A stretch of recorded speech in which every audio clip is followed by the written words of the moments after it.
I have an ongoing struggle that I need to start to make things fit. I need to set aside time to get my life in gear, to begin to appear structured.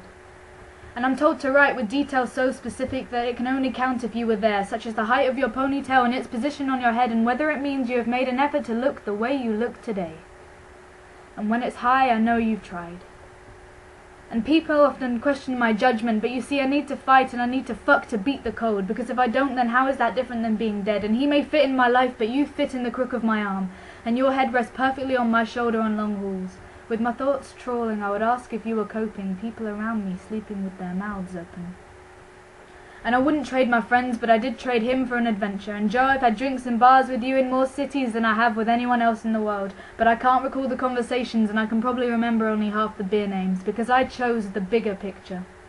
And now his sister's had a baby, and Joe lives in London, and I sleep in my clothes when I stay with her, and she knows not to ask about you anymore, because I chose to close that door. So I don't need to know how you're doing.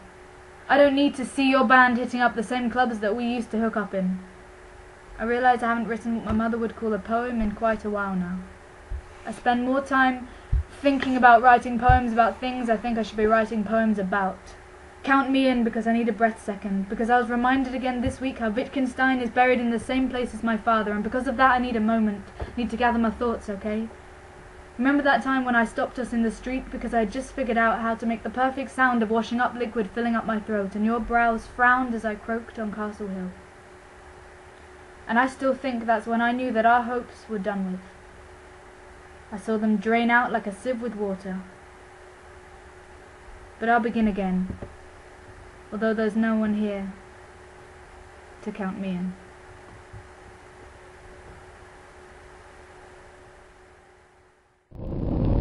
Antalya'nın dağları çok güzel.